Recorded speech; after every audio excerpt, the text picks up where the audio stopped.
예수님 오늘 예수님께서 팔복에 대해서 8가지 복이라고 그러죠.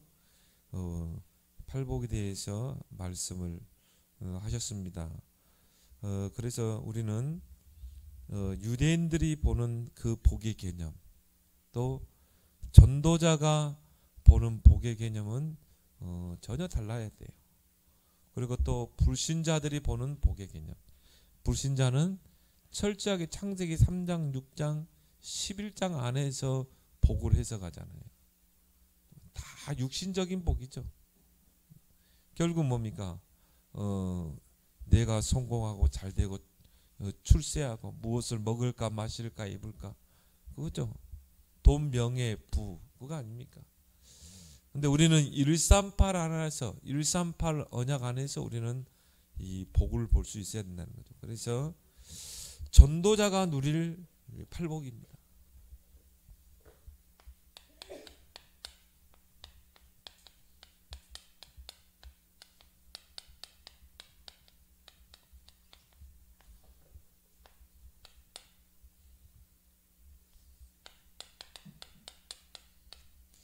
그래서 유대인 예수님께서 이 산상보훈을 통해서, 우리가 산상보훈을 마태복음 5장부터 이 7장까지 산상보훈이라고 그러죠.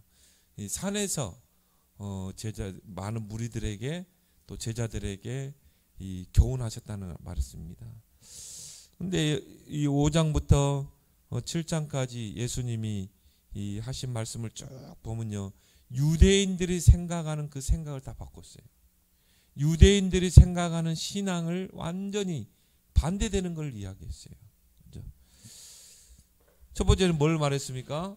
이 복에 대해서 이야기했잖아요.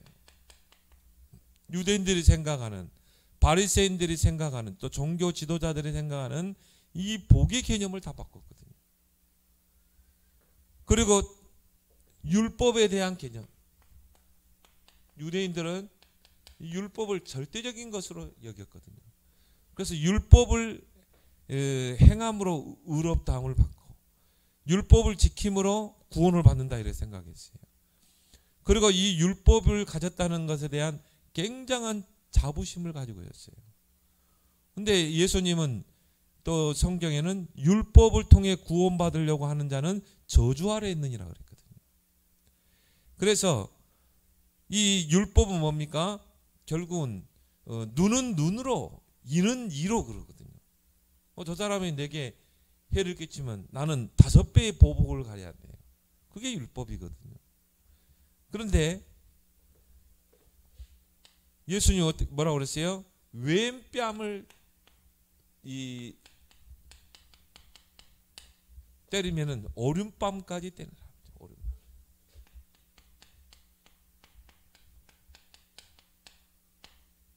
그리고 뭐라고 그랬습니까?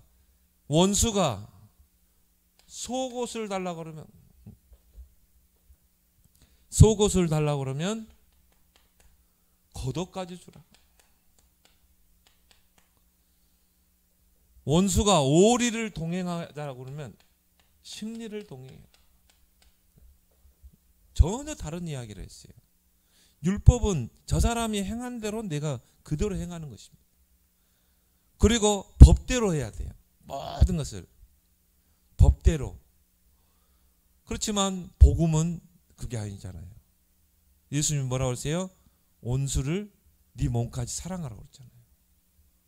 그러니까 복음은 율법을 넘어서는 것입니다. 그렇죠? 그래서 왼뺨을 때리면 오른뺨도 돌려대라. 그리고 원수가 속옷을 달라고 하면 아예 겉옷까지 주라. 오리를 동행하자고 그러면 십리를 동행해라. 결국 뭡니까? 복음 때문에 저 한 사람을 우리가 하나님께로 인도하기 위해서. 전혀 다른, 율법과는 전혀 다른 말을 했었어요. 또 구제에 대해서, 특히 유대 종교 지도자들은 이 구제한 것을요 굉장히 자랑거리를 삼았어요.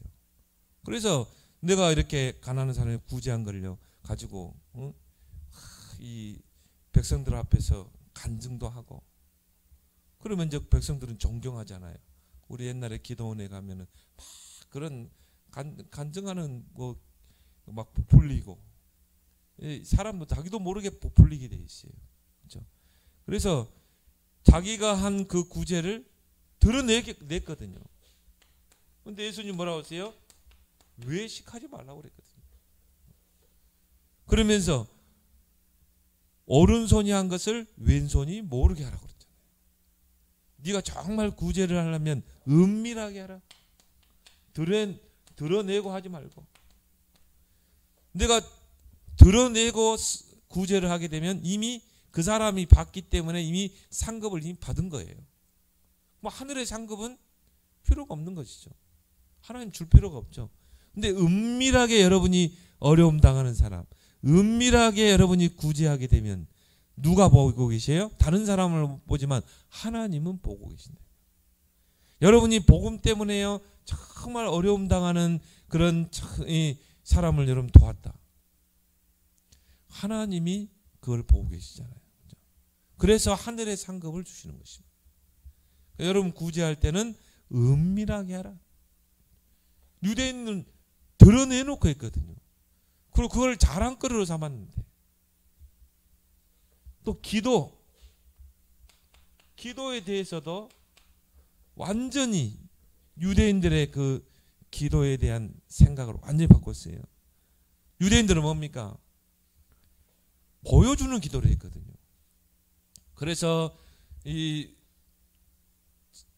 서서 두 손을 들고 다 보는 앞에서 뭔가 이렇게 외식하는 그런 기도를 했거든요. 그리고 중언부언하는 기도. 예수님은 기도를 어떻게 가르쳤어요?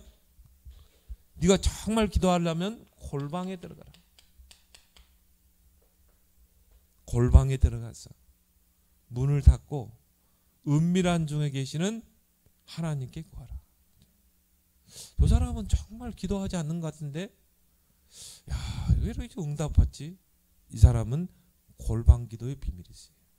이번에 RCA 그 리더 수련에 대해 기도의 망대를 만들라고 그랬어요. 진짜 우리가 기도의 망대를 만들어야 합니다. 우리가 이 명상 운동하는 사람들을 이기려면 393 기도가 붙여야 돼요. 이 393 기도가 안 되면 명상 운동하는 사람을 이길 수가 없다. 앞으로 이제 5차 산업 시대에는 영적 문제 심각해진다. 결국 뭡니까? 393 기도가 돼야 이길 수 있다니까요. 영적 문제 시대를. 그래서 골방에 들어가서 은밀한 중에 계시는 요아낌으로. 그러면서 예수님이 기도를 가르쳤잖아요. 기도문. 이 주기도문을 보면요. 육신적인 기도, 나를 위한 기도가 하나도 없어요. 전 뭡니까? 하나님의 이름이 영광을 받게 해주옵소서. 뜻이 하늘에서 이룬 같이 이 땅에 그 뜻이 나를 통해 이루어지게 해주옵소서. 다 뭡니까? 정말 하나님의 나라와 의를 위한 기도잖아요. 그러니까 기도의 내용도 다 바꿔졌어요. 또 너희가 정말 금식하느냐? 유대인들은 뭡니까? 금식할 때 다 표시를 냈거든요. 그래서 금식할 때는 어떻게 했습니까? 제 위에 올라가서 그 머리를 풀어 헤치고 그리고 그 재를 뿌리면서 하나님 앞에 회개하고 금식하고 그게 유대인들의 금식이었거든요. 다 다른 사람이 보여주는 하나 외식하는 그런 기도죠. 그래서 예수님께서 가장 바리새인들을 종교 지도자를 꾸짖을 때 가장 많이 썼던 용어가 뭡니까? 이 외식하는 자들라고 그랬거든요. 표시. 예수님이 뭐라고 그랬어요? 네가 정말 금식하려면 표시 내지 말고 하라. 표시 내지 말고. 사람에게 보이려고 하지 말고 하나님 앞에 금식하라. 그러면서 뭐라고 그랬습니까? 네가 정말 금식하려면 오히려 얼굴을 깨끗하게 씻으라. 얼굴을 깨끗하게 씻고 그 다음에요 화장품도 딱 바르고 그럴 때 뭐라고 그랬습니까? 머리도 딱 감고 머리 풀어헤치지 말고 풀에 쳐가지고 재를 뿌리고 재가 막 더덕더덕 붙고 그런 금식하는 표시를 내지 말고 얼굴을 깨끗하게 씻고 머리를 감고 기름을 바르라고 그랬어요. 그럼 뭘 말합니까? 전혀 금식한 것 같지 않아. 그죠? 제가 예를 들어서 얼굴을 씻고 화장하고요, 머리 딱 넘기고 그리고 양복 딱 입고 있으면 누가 금식한 것 같이 보이겠습니까? 안 보이잖아요. 그런 나는 금식 기도예요. 꼭 밥을 굶어야지 금식이냐? 그건 아니거든요. 내가 다른 것을 절제하고 오직 기도에 집중하는 게 그게 참된 금식이 아니겠습니까? 그렇죠? 그렇게 하라는 거예요. 드러내고 표시내고 하지 말라는 것입니다. 유대인들이 생각하고 있는 모든 신앙을 완전히 다 바꿔버렸어요. 그게 산상보훈입니다. 그러면서 또 보물, 네 보물을 땅에 묻어주지 마라. 하늘에 쌓아라. 유대인들은요 자기를 과시하고 특히 바리새인들은 그런데 그 보물을 하늘에 쌓아라. 하늘 창고에. 뭘 말합니까? 너를 위해서 그 보물을 모으지 말라는 것이죠. 천국 창고에 하늘에 쌓으라는 말은 뭡니까? 하나님의 나라를 위해서 마음껏 쓰라는 것입니다. 기준을 완전히 바꿨어요.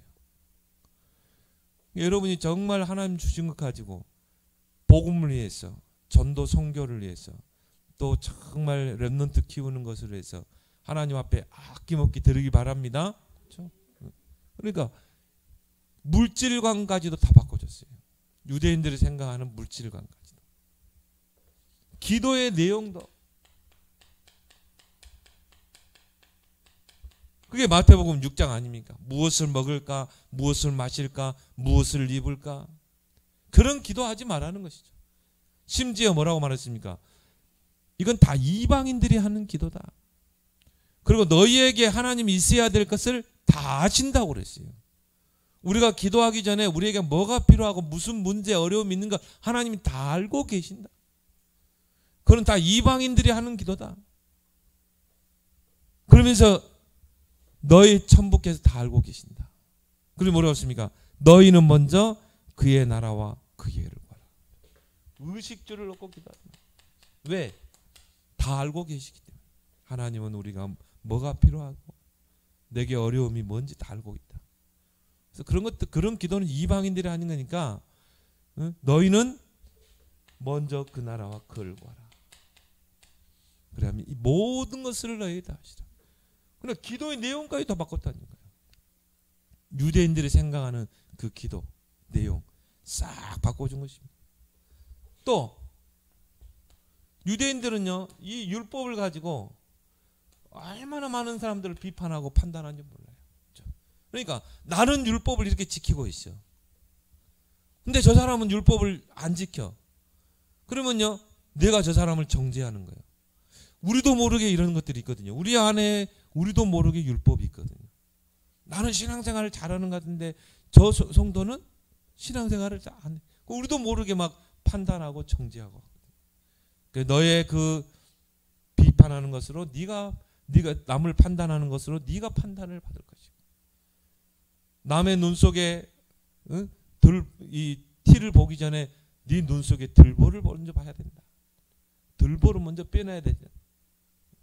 들보는 뭡니까? 건물 지을 때 기둥 아닙니까? 요게 내 눈 속에 들어가 있는 거예요. 그건 못 보고 남의 사람, 다른 사람의 그 흠과 티는 보는 것입니다. 그래서 이런 부분, 그렇죠? 그러니까 그 말은 뭐예요? 너도 똑같은 인간이야. 남을 정죄할 수 없다 이 말이죠. 모든 것을 복음으로 해석해라. 그래서 오늘 RCI 그 렘넌트에도 그런 이야기 하더라고요. 모든 사람을 다 복음으로 봐야 된다. 교회 안에 막 말썽 부리는 사람 있잖아요. 그렇지, 이 사람이 복음이 아니면 안 되기 때문에 온 거 아닙니까? 아무리 교회에 말썽 부리고 해도 막 교인들 간에 문제를 일으킨다. 그래도 이 사람이 복음 아니면 내가 죽을 것 같으니까 온 거 아니냐. 그렇다면 우리가 기다려주고 때로는 수용하고 또 우리가 품어줄 수도 있어야 되지 않겠냐. 그럼 이 사람이 복음 가진 교회에서 내쫓으면 어디로 가겠냐 이 말이죠. 기존 교회로는 절대 안 갑니다. 왜? 복음의 맛을 본 사람은요, 영적 문제를 아는 사람은 절대 기존 교회 못 갑니다. 그러면 그런 사람들이 오는 게 교회거든요. 그러면 그런 사람들을 다 우리가 품고 기다려주고 다 수용해야 될 줄 믿습니다. 모든 걸 복음으로 해석해야지, 그게 나의 얄팍한 신앙을 가지고 판단하고 비판하고 정죄할 대상은 아니라는 것이죠. 이런 부분들. 그러면서 좁은 문 이야기했죠. 너희는 좁은 문으로 들어가라. 많은 사람들은 넓은 길로 가느니라. 근데 좁은 길은 좁고 협착해요. 찾는 이가 없느니라. 왜요? 그 길은 예수님이 가신 길이요, 또 전도자가 가는 길이에요. 전도자의 길.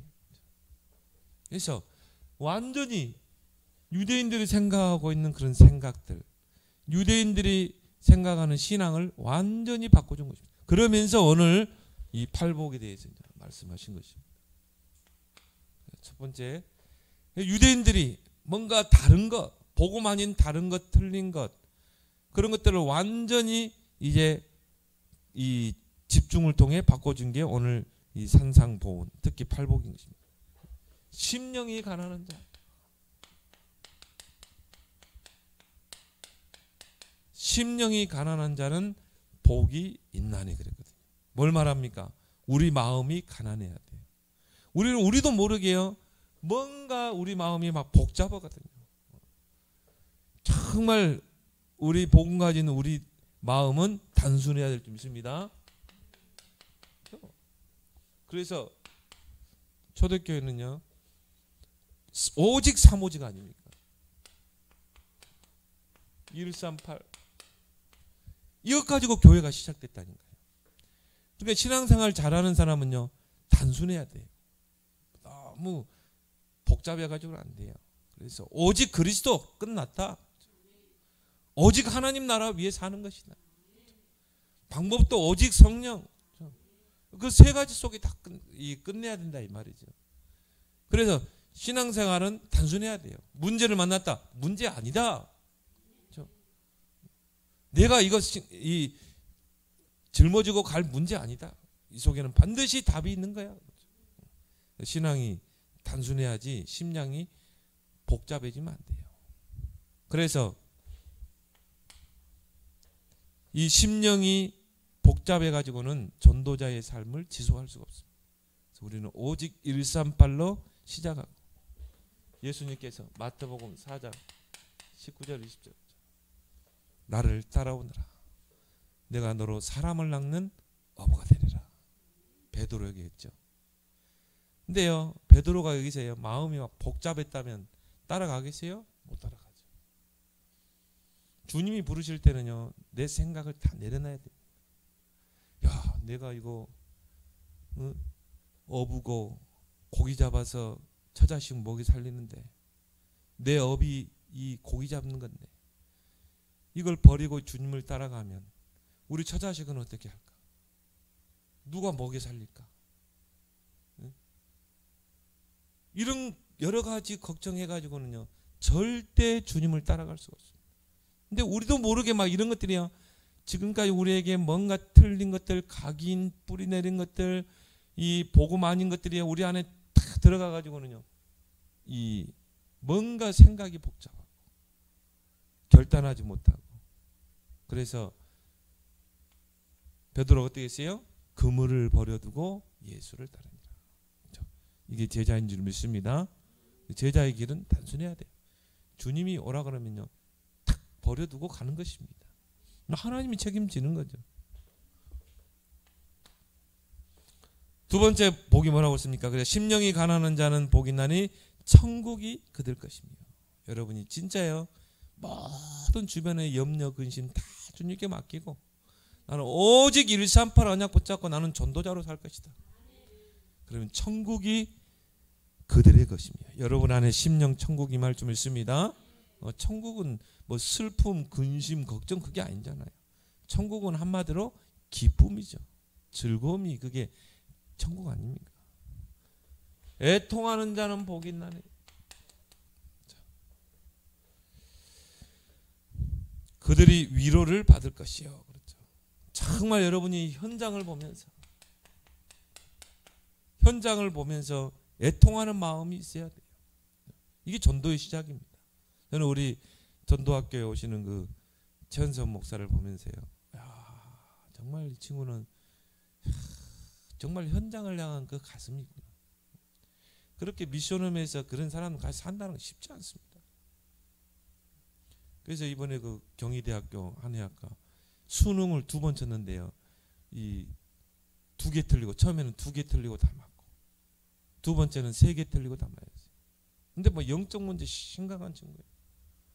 이 친구를 데리고 미션홈에 가 생활하는 것입니다.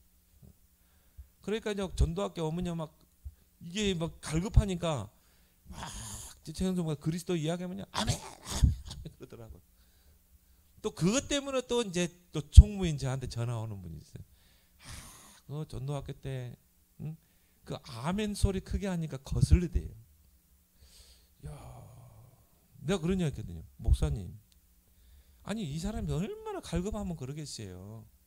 이 사람이 얼마나 영적 문제를 시달리다가 이 복음 받으니까 너무 좋으니까. 지금 경희대학교 지금 자기가 복음 붙잡고 나는 의사 되겠다. 의사다니 난 세계복음 있다. 공부해가지고 지금 경희대 한의학과 들어갔거든요. 그런데도 이게 시간 내가지고 와서요. 그 메시지 들으려고. 제일 앞에 앉아가지고 아멘 아멘 하는데 얼마나 이 그리스도 이 갈급했으면 그러겠냐. 우리도 처음에 다 그렇지 않냐. 우리도 집회 초창기 때 뭐 전국 집회하면은 진짜 2시간 전에 가서 앞자리에 앉으려고 나는 막 집 사고 싸우고 그랬다. 자리 때문에. 뭐 전도사고 뭐 그때는 그런 명함 없더라. 무조건 뭐 앞에 가서 은혜 받아야 됩니다. 갈급하니까 그런 거 아니냐. 그렇죠? 이런 현장을 향한 애통함이 없는 거예요. 애통하는 자는 복이 있나니. 여러분이 정말 이 불신자 상태, 이 현장을 진짜 본다면요, 애통할 수밖에 없는 것이죠. 또 요즘 이 12가지 현장, 흑암에 잡힌 12가지 현장을 본다면요, 애통할 수밖에 없는 것입니다. 이 사람이 복 있는 사람이라 이 말이에요. 다른 사람이 복 있는 게 아니라 현장을 보고 애통하는 심령이 있는 자가 바로 하나님이 볼 때는 복 있는 사람이에요. 그래서 이 마태복음 23장에 보니까 예수님의 탄식이 나오죠. 정말 복음 없고 껍데기만 남아버린 그 예루살렘을 보고 예수님 탄식하셨거든요. 예루살렘아, 예루살렘아. 예수님이 탄식하셨어요. 정말 하나님이 가장 중요하게 보는 3가지 뜰이 없었거든요. 이방인의 뜰, 정말 기도의 뜰, 아이들의 뜰. 그거는 껍데기죠. 그건 절간이나 똑같죠. 곧 망할 수밖에 없는 성전 아닙니까? 그러니까 그 제자들은요, 예수님에게 그 성전을 가르치면서요, 예수님 저 성전을 보십시오. 저게 37년 걸려서 지은 정입니다. 예수님이 뭐라고 그러세요? 돌 하나도 남지 않고 다 무너질 것이다. 하나님 볼 때는 아무 필요 없는 성전이라니까요. 껍데기만 남은 성전인 것입니다. 필요가 없죠. 돌 위에 돌 하나도 없이 무너져야죠. 무너질 수밖에 없는 거죠.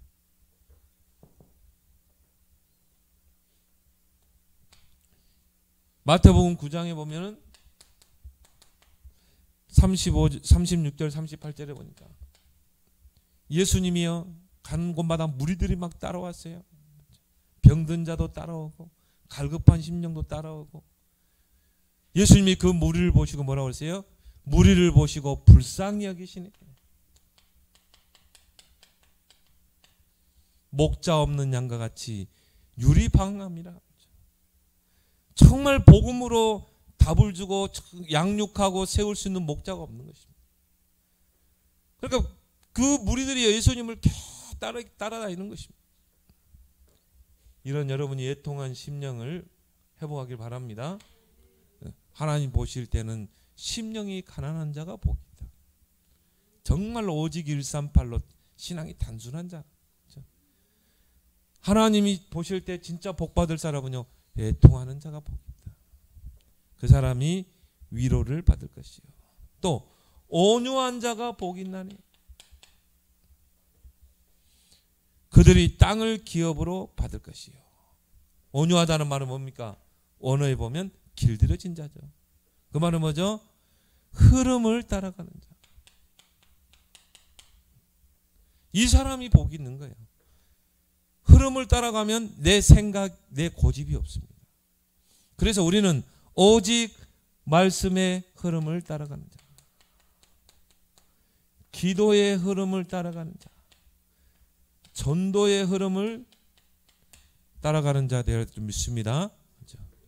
말씀의 흐름, 말씀이 가면 가고 멈추면 멈추고, 말씀이 요단을 향해 가면 내 생각을 내려놔야 돼요. 그 말씀 따라 들어가야 되는 것입니다. 이 사람이 복이 있는 거예요. 그래서 이 말씀, 기도, 전도의 흐름을 따라가는 사람은요, 나라는 존재가 없어요. 우리는 흐름 따라가는 것뿐이지. 그래서 우리는 철저하게 오늘 하루도 말씀의 흐름이 뭔가. 그래서 우리는 강단의 말씀 흐름을 따라가고, 또 기도 수첩 현장 메시지 흐름을 따라가고, 그리고 전체 메시지, 우리 본부 전체 메시지의 그 흐름을 따라가는 것입니다. 이번에도 보니까 미국, 미주 RCA 대회했는데요, 어마어마 많은 사람들이 들어왔어요. 비대면을 했죠.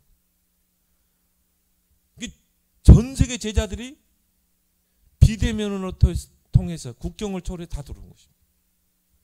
그래가지고는 메시지 흐름을 칵 타는 것이죠. 이번에 중요한 메시지들이 많이 선포됐어요. 정말 말씀의 흐름을 잘 정리해야 된다. 기도의 망대를 만들어야 된다. 이런 메시지들이 이번에 선포됐습니다. 우리 같이 나눌 수 있으면 함께 또 주일날 나눠보도록 하겠습니다. 그래서 정말 온유한 자, 말씀의 흐름을 따는 자가 복이 있다. 뭐라고 그랬어요? 땅을 기업으로 얻게 될 것이다. 그 말은 뭡니까? 이 땅에서 복을 얻는다. 이삭과 같이 한 해 농사를 지으면 100년의 축복, 샘 근원의 축복.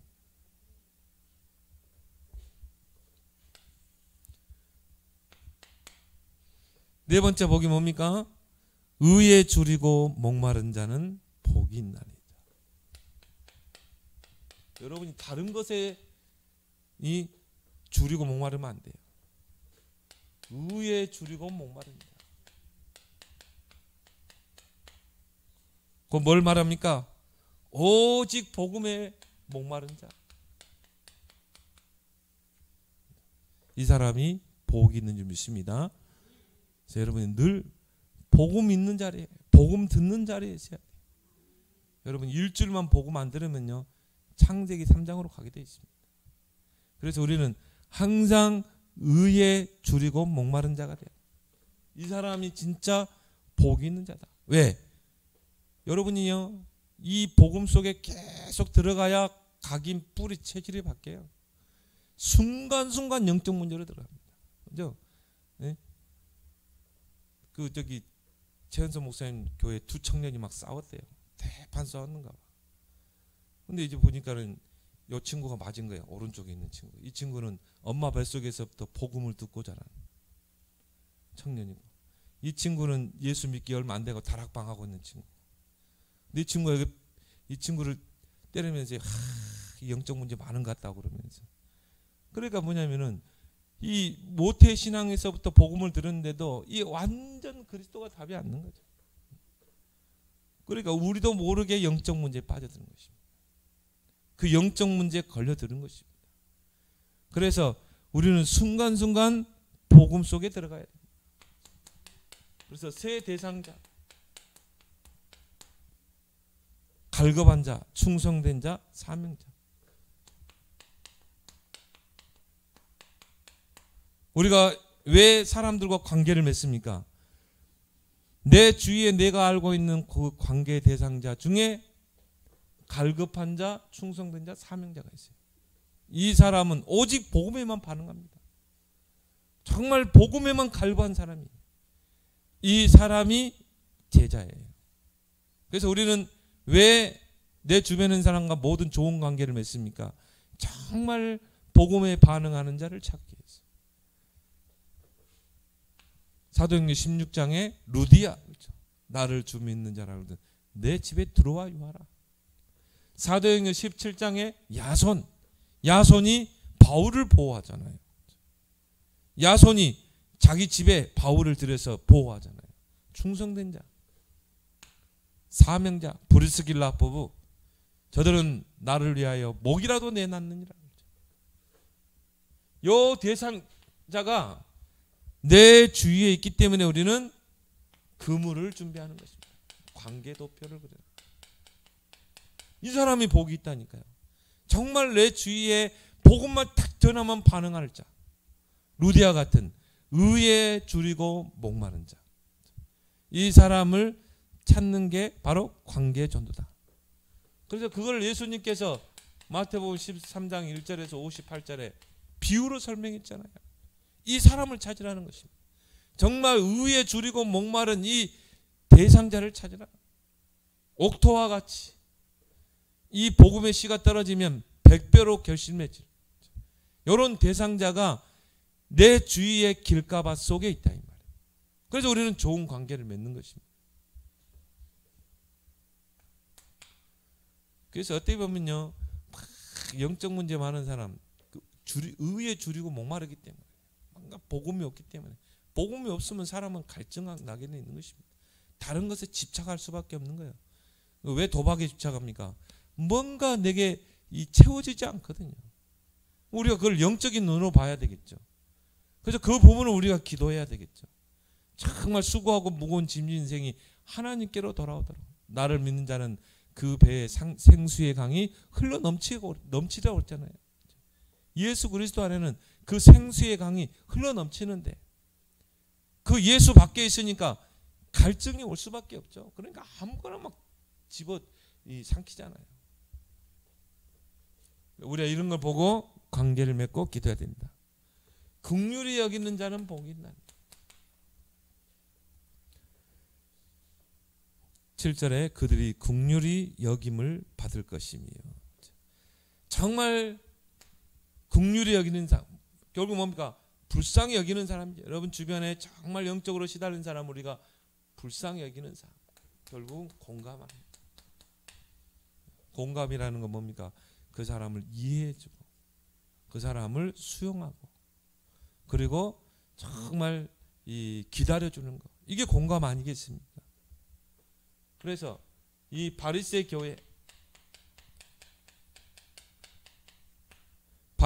교회와 초대교회 차이점이 뭡니까? 바리새 교회는요, 철저하게 선민사상, 우리만 하나님이 택한 민족, 그리고 민족 우월주의, 그렇죠?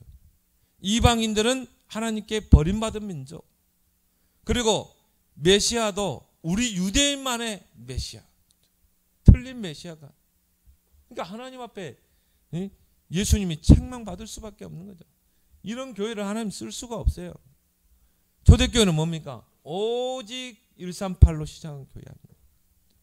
그리고 말씀을 성전에서 말씀의 떡을 떼고 현장에서 떼고, 그래서 예수님이 이 땅에 오신 것도 사도행전 10장 38절에 마귀에게 눌린 자들을 놓아주려 하십니다.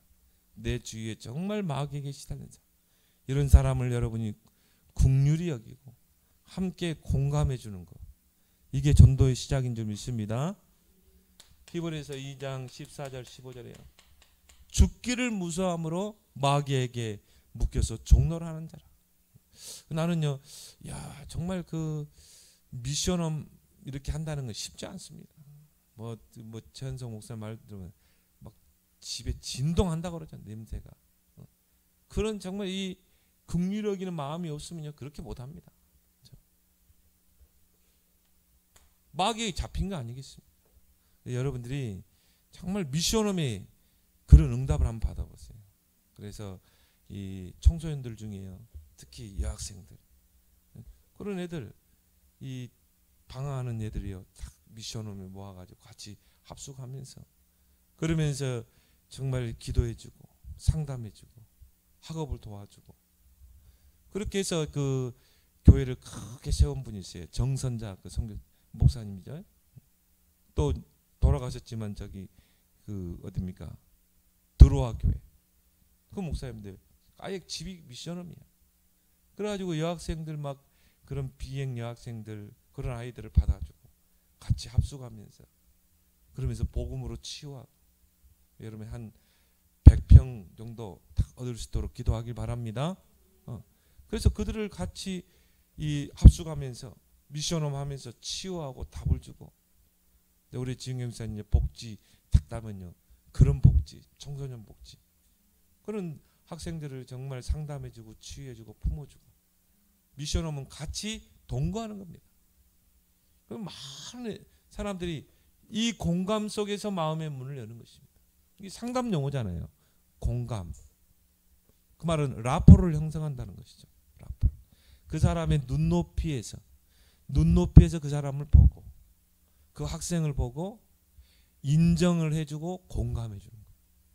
여러분 대화할 때도요, 이거 지적하면 안 돼요. 나 왜 이 모양이야 저 모양이야. 공감해 줘야 돼요. 아, 너 참 힘들었겠구나. 그러면서 그렇지만 이렇게 해야지 무조건 나 이래 그러면 안 된다 이 말이에요. 그래서 상담의 중요한 건 공감, 라포를 형성하는 것이다. 그리고 그 사람을 인정해 주는 거예요. 아, 네 그럴 수밖에 없었겠구나. 아, 너 굉장히 힘들었겠구나. 그게요, 이 사람에게 인정을 해주는 것입니다. 공감을 해주는 것입니다. 그러면 이 사람이 마음문을 열게 돼 있어요. 에베소 2장 2절에 보니까 세상 풍속을 따르고 공중의 권세 잡은 자를 따랐습니다. 그래 결국은 뭡니까? 완전히 마귀의 노예로 사는 것입니다. 그런 사람을 우리가 긍휼히 여기고 함께 공감을 하고 인정을 해주고, 인정 자극이라고 그러죠. 내가 인정을 해주면 그 사람은 그 인정 자극을 받고 마음문을 열게 된다는 것이죠. 그러면서 뭡니까? 마음이 청결한 자.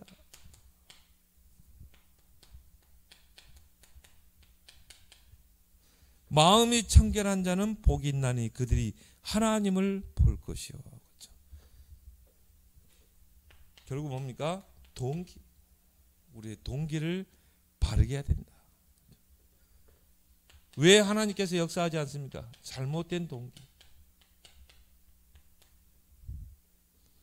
그래서 마태복음 16장 13절에서 15절 사람들이 나를 누구라 하느냐, 다 틀리게 해야겠잖아요. 예수님은 예레미야, 세례 요한, 또 선지자 중에 하나.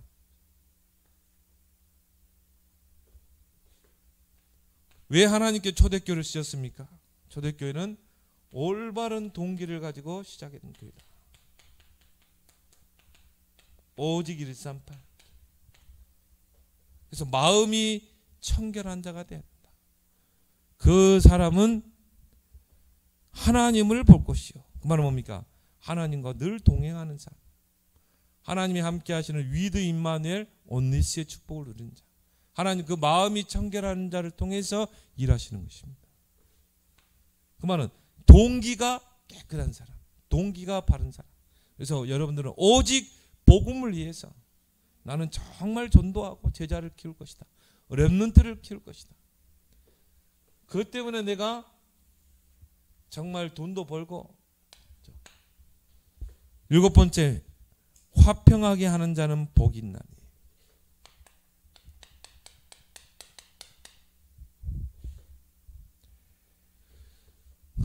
화평하게 하는 자는 복이 있나니 그들이 하나님의 아들아 일컬음을 받을 것이며. 여러분의 그릇이 모든 사람과 화평하는 자가 되라. 이 사람이 하나님께 복을 받을 사람이에요. 그래서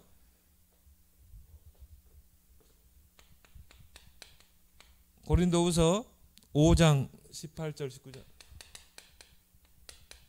하나님께서 우리에게 화목하게 하는 말씀을 주셨다.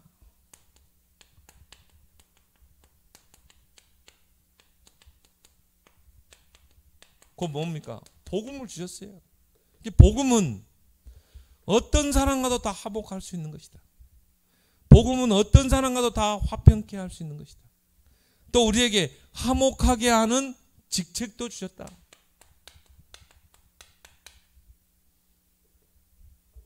여러분의 모든 직책은 화평케 하는 직책인 줄 믿습니다. 여러분이 예를 들어서 뭐 나는 장로의 그런 직분을 맡았다. 장로가 하는 게 뭡니까? 교회의 대표가 장로예요. 교회 안에 정말 어려움 당하는 성도, 소외받는 성도들은 없는지 정말 돌아보고, 또 권사는 교회의 어머니와 같은 역할입니다.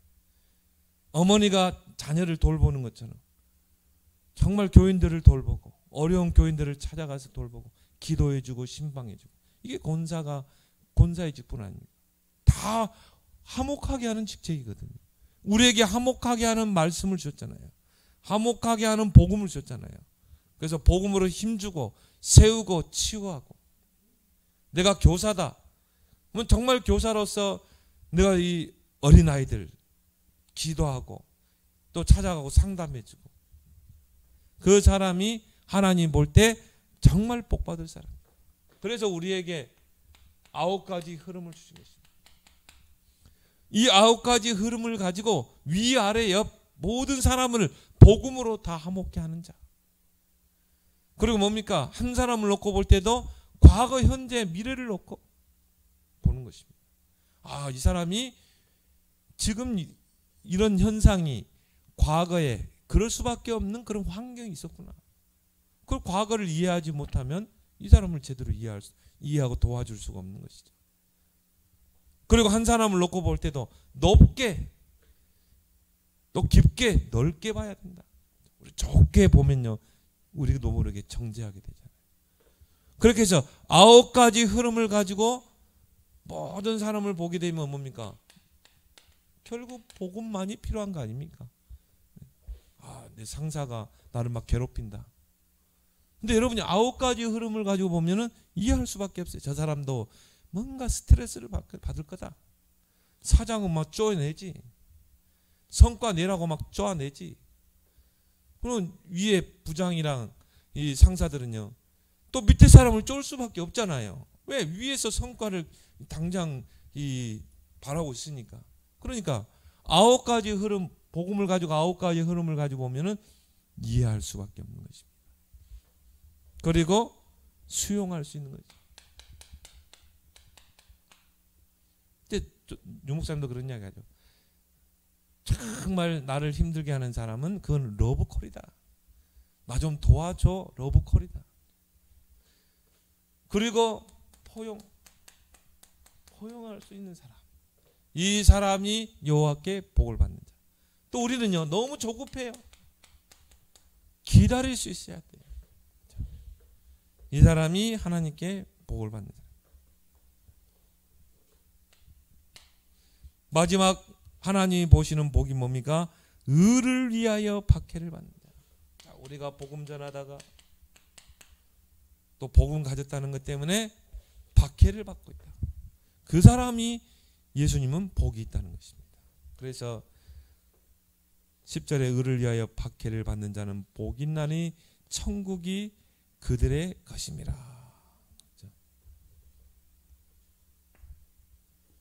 그러면서 오늘 이 나로 말미암아 11절에 나로 말미암아 너희를 욕하고 박해하고 거짓으로 너희를 거슬러 모든 악한 말을 할 때는 너희에게 복이 있나니 기뻐하고 즐거워하라.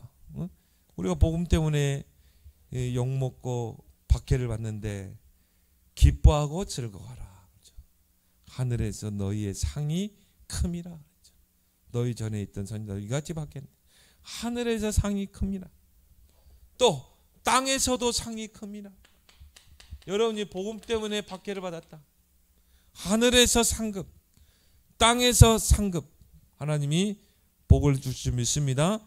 그래서 예수님께서도요, 마가복음 10장 29절 30절에 전도자는 내세 영생을 얻지 못할 자가 없다. 그리고 이 땅에서 100배로 축복을 받을 것이다. 근데 그 밑에 뭐라고 그랬어요? 그러나 이 땅에서 박해도 받을 것이다. 그렇죠? 그럼 박해도 받고 때로는 욕도 먹고 하지만은 이 땅에서 전도자는 100배로 하나님이 그 사람을 책임진다는 거죠. 상급. 내세 영생의 상급. 그래서 바울은요, 데살로니가 교인을 향해서 의미 있는 이야기를 했죠. 데살로니가전서 2장 19절에서 20절. 우리의 소망이나 기쁨이나 우리의 소망, 우리의 기쁨, 자랑의 면류관이 누구냐? 바로 그가 강림하실 때 우리 주 예수 앞에 너희가 아니냐. 정말 바울이 전도해서 영접시키고 양육해서 제자로 세워서 전도자로 서게 한 너희가 아니냐. 데살로니가 교인 너희가 아니냐. 너희는 나의 소망이요 기쁨이요 자랑의 면류관이다. 하나님 앞에 가면요 자랑스럽게 이야기할 수 있는, 내가 저건 누구 안무개를 정말 하나님께로 인도했습니다. 제자 삼았습니다. 그렇죠? 너희는 우리 주 예수 앞에 너희가 아니냐. 그렇죠? 그래서 예수님께서 이 전도자가 누릴 팔복에 대해서 이렇게 설명했습니다. 유대인들이 생각하는 그 복의 개념을 완전히 뒤바꾸는 것이죠. 결론적으로 우리가 이 팔복을 종합해 보면 뭐가 나오죠? 오직 우리는 복음 때문에, 우리는 복음 때문에 심령이 가난해야 되고요. 우리는 복음 때문에 현장을 보면서 통해야 되고, 또 복음 때문에 우리는 온유한 자가 돼야 돼요. 복음을 위하여, 복음을 위하여 우리는 정말 의에 줄이고 목마른 자, 정말 복음에 목마른 자, 다른 것에 목마르면 안 돼요. 그리고 우리는 긍휼히 여기는 자가 돼야 될 줄 믿습니다. 그래서 이 팔복의 축복을 여러분이 정말 전도자인 여러분이 누리길 바랍니다. 우리 함